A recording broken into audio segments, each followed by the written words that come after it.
Hello, I am Wanderer001, and this is my 4.5-year review of using Wealthfront, the robo-advisor financial platform. If this is the first of my videos that you're seeing, I'm going to recommend that you click the eye that should be popping up in the upper right-hand corner, as that will take you to the full playlist of all of my videos that I've done for Wealthfront. So this is mainly going to be talking about some of the account balances and changes and funding that I've done, just to give you an idea of how well this has been performing as a service. There haven't really been a lot of user interface changes to Wealthfront itself, mainly just, here you can see you have accounts and you have goals. They separated this into two separate pages now, or tabs. They've also moved your cash accounts to the top instead of having your investment accounts. I'm not entirely sure why they chose to do that, but because they did, you can see one of the biggest changes that's happened to Wealthfront, and it's their cash accounts. Their cash account APY has been dropping, and that's not to say that all other accounts haven't been dropping as well. Ally, Marcus, any of those other online high yield savings accounts have also dropped. However, Wealthfront now at 0.35% APY is almost the equivalent of what the brick and mortars were getting a couple of months, well, not a couple months ago, but several months ago. So their high yield savings account has turned into less of a high yield savings account and just a savings account. Now, because of that, I've actually taken money, and you can see it down here, and sent the majority of my combined savings account that I have with my wife and I over to Marcus by Goldman Sachs. Because right now, even though the rates have dropped, their accounts are still above 1%, albeit just by a little bit, and that's as of the filming date of June 29th, 2020, subject to change in the future. If the APY for either of these cash accounts go back up, I will move money back in, and that's what I hope happens, because I really like the way that the cash accounts handle showing the daily interest, even though Marcus does daily interest as well. But Wealthfront shows you the daily interest. It's right here. I can move it into my investment accounts if I wanted to, but it's just at this APY, I could not justify keeping the sum of money cash-wise that I was keeping in here. I mean, you can see right here, there's $120,000 in cash amongst my 3 accounts. And again, this is saving for something, which is why there's so much cash in this account.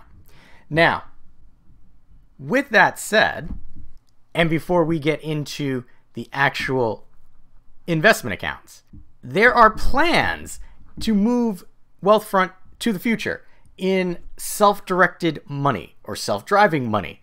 There was an email that came out the last video that I did talking about some of the plans. And more recently, there was another email that went out that said exactly what they were planning on doing. And I've seen other YouTube videos of people saying that they now have a debit card, because now their cash account can act as a direct deposit, act as a checking, act as a, something you can draw a debit card against. And for me right now, that is something I'm actually considering and looking forward to. However, I'm unclear as to why in my account it hasn't shown up yet. And I don't know if that's because of the state I live in or what, but these are things that are on the future. So again, on that email that went out, they're talking about direct deposit, which would be super useful for my side jobs.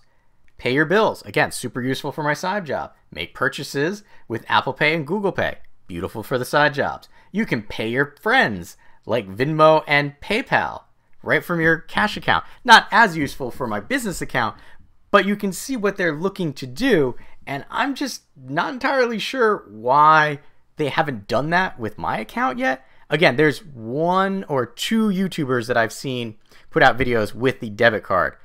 Wealthfront, come on. Help me out. Help me. Help you. Help me. Just saying. I don't know if it's because of the state I live in, but if it's not, let's make that happen. Because talking with a CPA, I'm trying to separate all my side job money into separate accounts so that, should I be audited, it's easier to take care of. But that's talking about the cash accounts. Again, they're not great.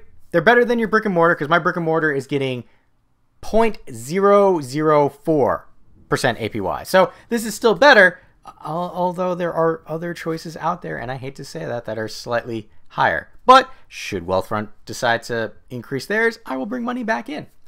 But let's talk about my investment accounts. So I have an IRA and I have a standard investment account. We're going to start with our IRA. And here we can see, we're going to come down here because you can see some dips happening. And let's just talk. In 2020, things were bad. Here we go. Here's the start of the thing that shall not be named on YouTube for monetization purposes. But we can see that there was a dip. And I think this is probably the second time that Wealthfront, as a robo-advisor, has faced something like this. The first being the 2018 housing crisis, and now we have the 2020 end of the world, pretty much. Even though you can see my returns for 2020 for this are negative, that's only for this year. If we come to our all-time, we can see that I'm actually still in the green, albeit not as good as I was doing last year. In fact, last year, my money-weighted return for my Roth IRA was 57.17%. I'm down to 29.73.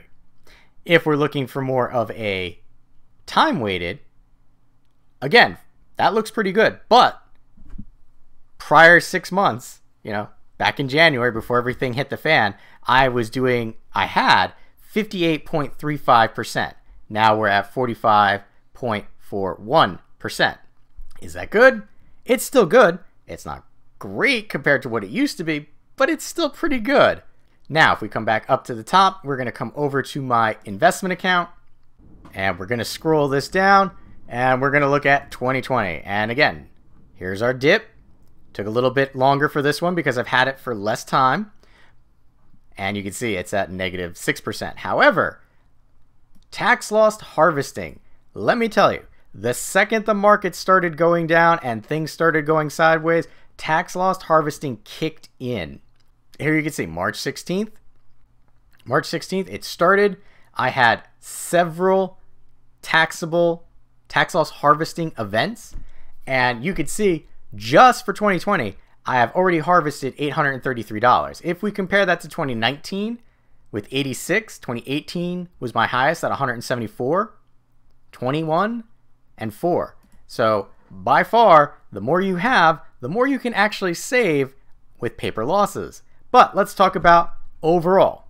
We are looking at a money-weighted return previously of 37.53%. We are currently at 11.47. So we're still up, but it is down. Coming to our time weighted, we are looking at 33.84 previously. Currently, we are at 21.26%. Now, during the changes that were happening in the market, I actually did a change to this investment account. I upped my risk score in the middle of all of this shenanigans. Now, part of that was due to the fact where I'm looking to try and get a little more return out of this investment account. But also, the commodities or natural resources that were part of the original asset portfolio have just been tanking, and they've been negative for probably years now. I went back and actually watched most of my videos, and in most of them, they show up negative. So I took advantage of the down market to cash out on those and reallocate into the current portfolio balance, which this is for 7.5. The other thing that I've done is I've actually started taking some of my gas money that I'm not spending because I'm working from home and adding that into the investment account. So now I'm up to doing $250 a month as opposed to the $200 I was doing before. Granted, it's chump change to some, but every little bit helps.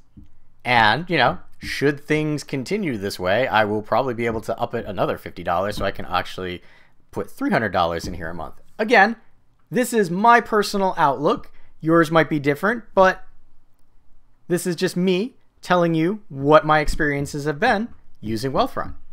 So, back to our main page here. The other thing that I did test with my cash accounts was taking some money from a cash account and placing it into an investment account to see how long that transaction would actually take, because I wanted to see, we tested from my actual brick and mortar account into this.